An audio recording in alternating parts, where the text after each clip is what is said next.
But when you specifically attack civilians, you're killing women, children, men, the elderly, you are committing war crimes. That's why I call Vladimir Putin the war criminal of the Kremlin. Is there a road to peace for Ukraine? President Zelensky and all of Ukraine are under fire, and we must continue to pray for them. Hi, and welcome to this episode of Inside the Epicenter with Joel and Lynn Rosenberg, a podcast of the Joshua Fund, a ministry dedicated to blessing Israel and her neighbors in the name of Jesus. In this special episode, Joel shares what he saw and heard on the ground in Ukraine, the largest and deadliest land war since World War II. After meetings in Washington, President Zelensky explains why he's unexpectedly hopeful that President Donald Trump could be the one leader with enough leverage to pressure Vladimir Putin towards serious negotiations. You'll also hear why Zelensky hosted Ukraine's largest ever national prayer breakfast and how these extraordinary gatherings could be a sign of God at work in this dark time. When Russian President Vladimir Putin went to Alaska for that summit, that peace summit with President Donald Trump, Putin he assured Trump that he was ready to make serious concessions for peace with Ukraine after this 3.5-year war in which Russia invaded Ukraine unprovoked, unwarranted, illegally, and brutally on February 24th, 2022. Putin said he was ready to make serious concessions for peace. But what did Putin do immediately upon returning to Moscow? He unleashed a wave of ballistic missile and suicide drone attacks all over Ukraine, not just at military targets, but at civilian targets also.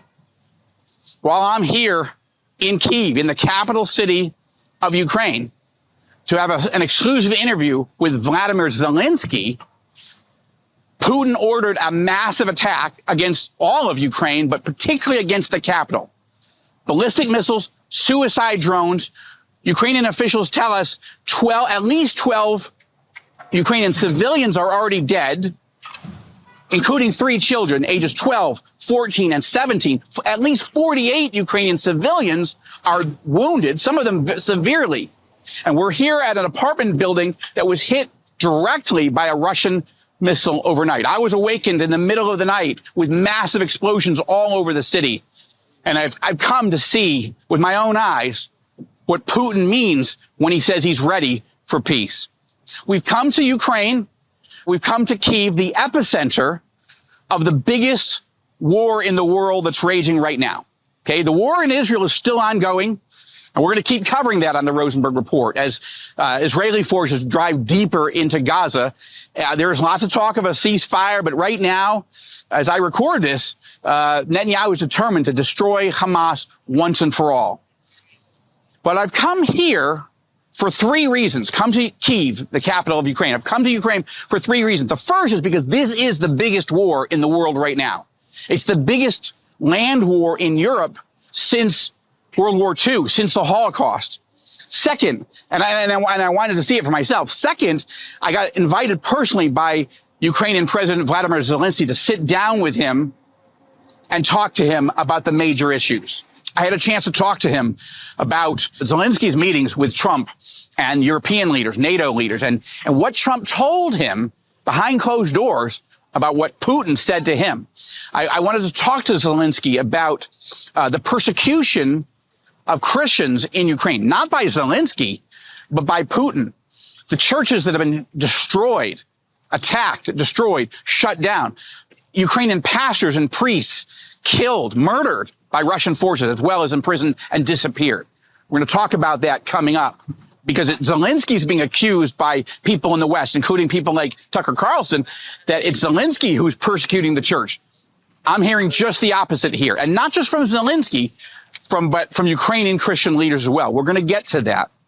So that's the second reason I came. First, to see the biggest raging war in the world right now for myself. Second, to talk to Volodymyr Zelensky directly.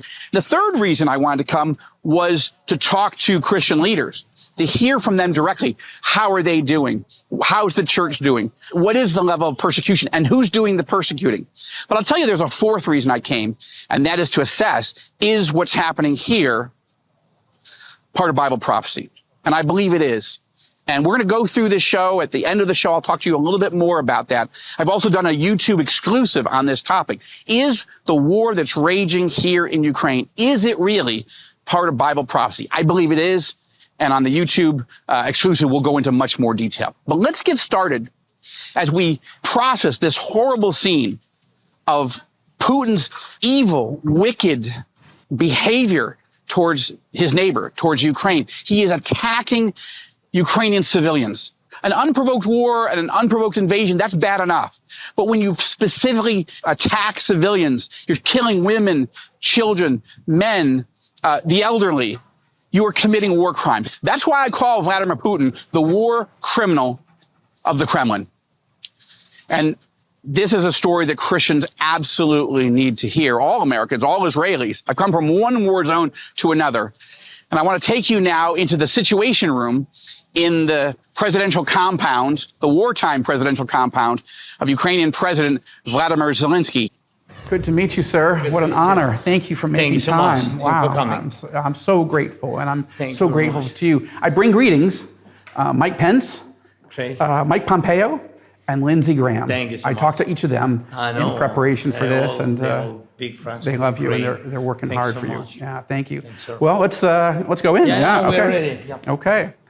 Mr. President, thank you so much. It's an honor to Thank meet you so with much. you. I want to bring you two gifts as we begin. First, from Jerusalem, which is where I live, a copy of the Bible in Hebrew and in English.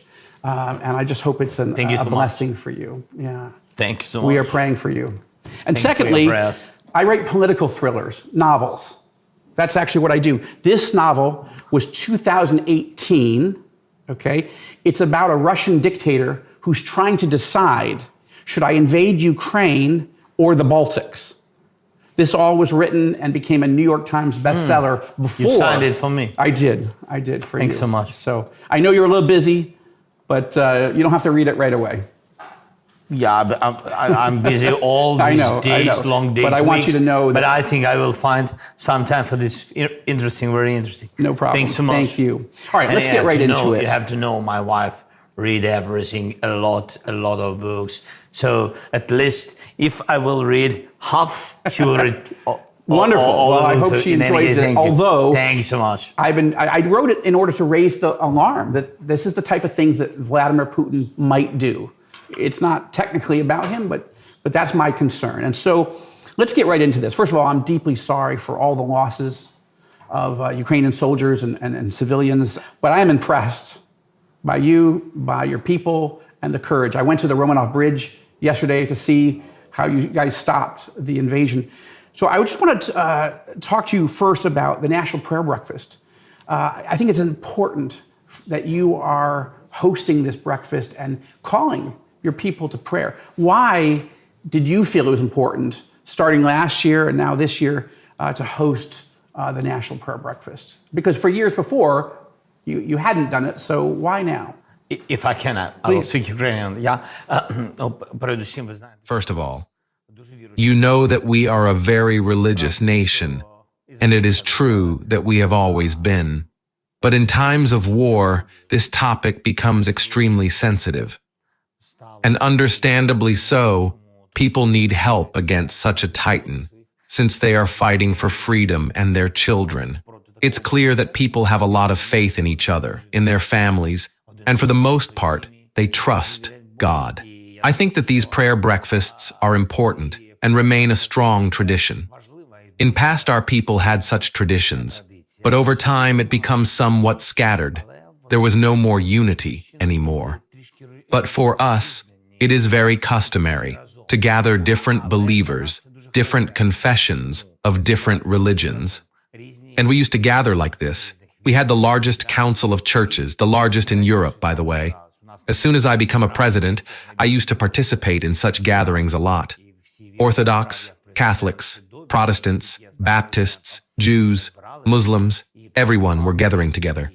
We met several times a year to discuss problems and ways to help each other, and it was very fruitful. In my opinion, during a time of war, a prayer breakfast is the right format.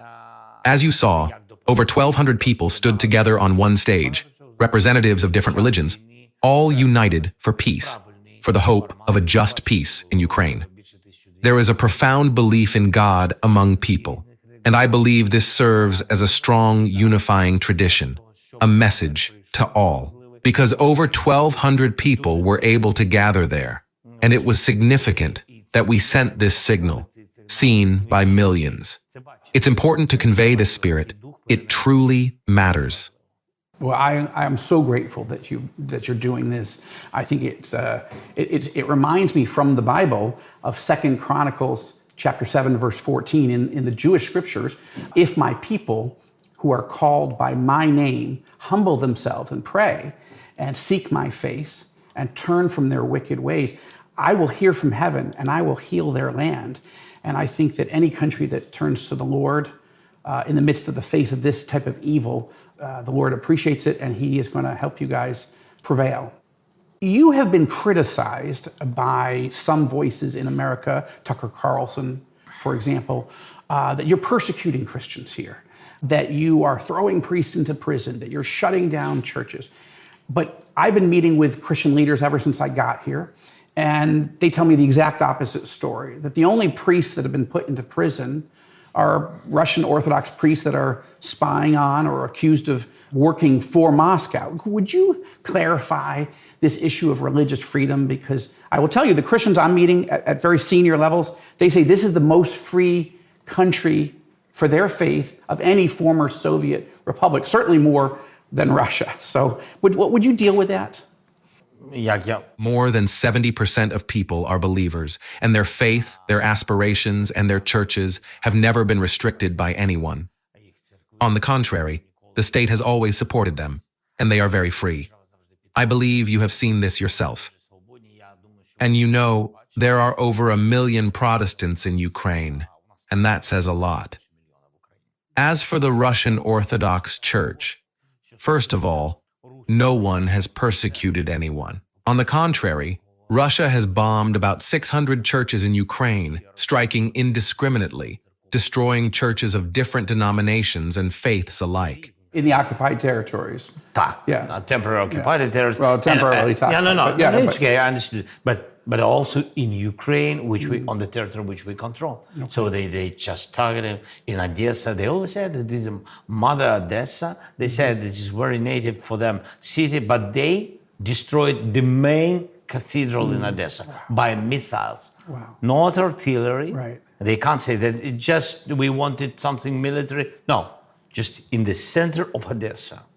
Just in the touristic center of Odessa. It's heartbreaking. Yeah, the biggest church, one of the biggest, maybe the biggest in Ukraine, I think. Yeah. So, therefore, all of these claims are manipulative. The fact is that the Ukrainian legislator states that no religious organization or any organization can have legal ties with the aggressor country, and this is true. But it is absolutely normal during the war not to have legal ties with the Russian Orthodox Church. And this is not about persecution or the closure of any particular church. These are important matters, legal matters, and all of this is absolutely clear. But on the contrary, as for our pastors, our priests, we took them out of captivity, we exchanged them, and they were exchanged for Russian soldiers. They exchanged pastors for soldiers, for those Russian soldiers who were captured by us. Honestly, this is impossible to comprehend. And as far as international law is concerned, this is wrong. They must release civilians, all the more when it comes to clergymen. Yes, but that's the reality. We managed to bring them back. We returned priests, Catholic, Orthodox, and Baptists pastors. We returned them from Russian captivity. The question is, why were they held in captivity? Why were they imprisoned? That is the question. God sees everything, and I believe he will bring justice.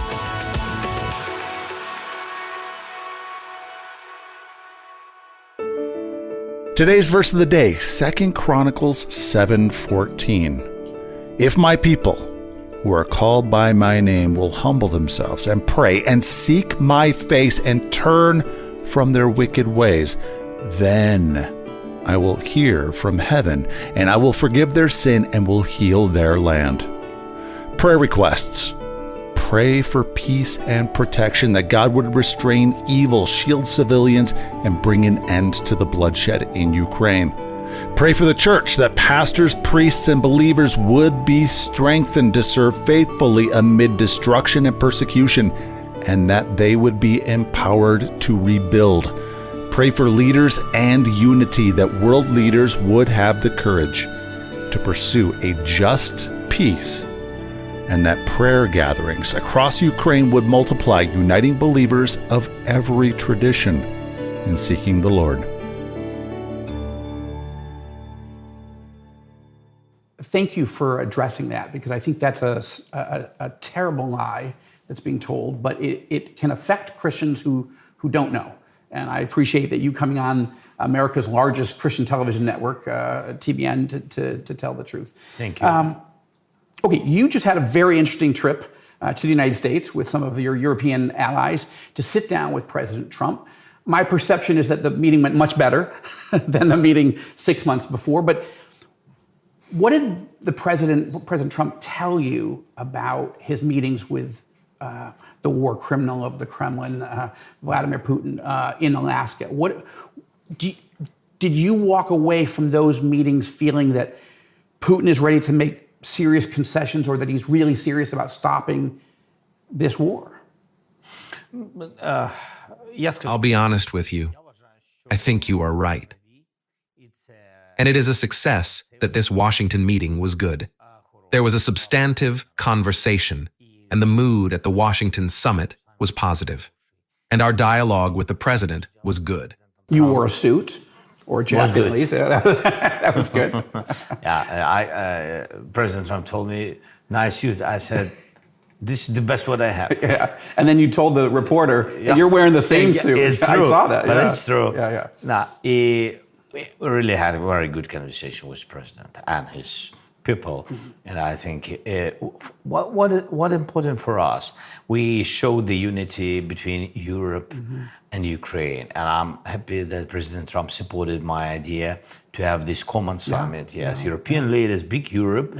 And you know that before this meeting we had online and about 40 countries been online. We had very good conversation. And these guys represented all the Europe, not only EU, big Europe, and they came to President Trump with all respect to the United States.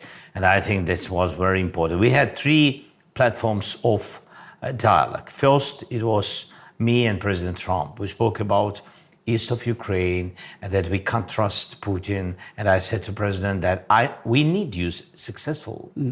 Because if United States and President Trump, with the leader of the United States today, if you are successful, it means that you can bring us just and lasting peace. Yes, but we can't trust Putin. And I said to President Trump, you will see that he will find any kind of ways how to be out from any kind of negotiations.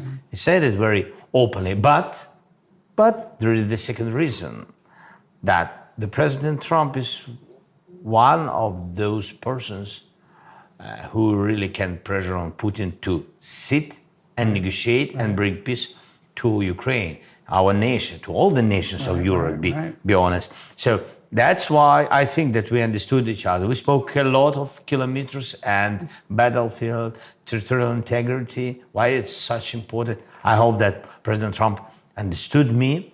And then we had common meeting with summit with Europeans. And all of us been on the same side, that we need security guarantees for Ukraine. I'm happy that the United States is involved to give us these security guarantees, but we need now urgent steps forward with the details and etc. And also we understood that we need trilateral meeting. Then President Trump said that he wants to connect with Putin now. He's happy that we are ready for trilateral, and he wants to connect with him. He connected, and after that, the outcome was that the proposition is a little bit another, that first bilateral, then trilateral. I said, Mr. President, look, I supported all your ideas from the very beginning. Ceasefire without any kind of conditions. We didn't. We didn't. We wanted very much to have some conditions because Russia is aggressive. But President Trump said, we are ready for ceasefire. I said, okay, we will support your idea. Putin, withdraw from this platform. Right. The second one, President said that just meeting and to have result like ceasefire. And we said, yes, but Putin again withdraw from this platform. Now there is the third proposition and we again supported and we again supported the meetings in Istanbul before. We supported everything what the United States recommended us. I don't want to give any percent to Putin to say that because of Ukraine, we can't have a peace. No, in some ways, you're proving so far that you're ready for peace and he isn't. The question is there enough pressure on Putin? I mean, I think no. You think no? Not enough, and President Trump knows my opinion. And then my opinion was, together with the European, they've been on my side, that if Putin this time again will delay any kind of peace negotiations, that we really count on big pressure from the United States on Russia, on Putin. And we need it very much. It's not only about tariffs and sanctions and etc. It's also about the big packages of weapons to Ukraine. Doesn't mean that we will need, we will use it. It doesn't mean. So of course, better stop the war, stop killings. Yes. So before I came, I talked to three people. I talked to former Secretary of State Mike Pompeo. I talked to former Vice President Mike Pence and current Senator Lindsey Graham. All three very good friends of yours and strong supporters of Ukraine. Lindsey Graham told me that he's got a bill ready to go, 85 co-sponsors, Democrat and Republican, to put what he called bone-crushing sanctions on Putin and on anybody that will buy oil from him or to support his war. And then Vice President Pence just wrote a piece for the Wall Street Journal strongly supporting that approach. So is the time now, Trump doesn't necessarily need to do the sanctions. He could wait, he could have the bills signed and ready, on the gun on the table, I guess. Maybe that's the wrong term for peace. But do you think that type of pressure, severe economic sanctions, much more, as well as weapons, is that a combination that you think has a shot at moving Putin to get serious? Yes. I think that one of the reasons sanctions, and thanks to Lindsey, really he a very good big friend of Ukraine and of mine, and he's very supportive. He believes in you. And really, and God bless we have such friends really, and bipartisan support, as you said, 100%. 85 senators in the Senate don't agree on anything. We never see that. As co-sponsors, that's great, huge result, and I know that President Trump understands it, yes, very well, and so sanctions is very good, and as we say in Ukraine, I don't know how it in English, when we have to provide, we always say in Ukraine, yesterday. So is it time? Yesterday. Okay. So this is the first sanctions. In any case, it have to be combination, not enough sanctions, not enough just weapon. So it's combination of sanctions, of weapon, and of President Trump. His pressure, his political pressure on Putin, because again and again, I'm repeating that Putin is trying to withdraw from any kind of negotiation. Putin tries to pause in sanctions policy, yes, and to find a way. I mean, I'm not about money when I say buy. I mean that he's trying to find manipulate. Time. Manipulate and try to find time using different kinds of reasons why United States a little bit to wait, not to make such pressure, and etc. And politically, President Trump can do it because I think that Putin, he is in any case, Russia doesn't respect United States. And it's not use. They use, but they're afraid. afraid very much. I mean, they Because Trump has more tools that he could leverage against them. Of course, so they respect power, what Yes. the United States has, but not values, no business, right. not the attitude to the life. What a fascinating conversation with Ukrainian President Volodymyr Zelensky. It was an exclusive conversation, and we're not done yet. You just saw part of my conversation. We're going to do more of it, Lord willing. Fascinating because Zelensky is at the epicenter of the biggest, most horrific raging war on the planet today. Yes, war still raging in Gaza, but this is the biggest land war in Europe. This is the biggest land war in the world right now. And as you see, just tremendous destruction as Vladimir Putin keeps targeting civilians. He's trying to kill and terrorize Ukrainian men, women, and children. The death toll is climbing here, but as of this moment, as I record this show, there's 12 dead just overnight, 12 Ukrainian civilians dead, including 3 children, 12, 14, and 17, 48 wounded, and they're still working in that building right now.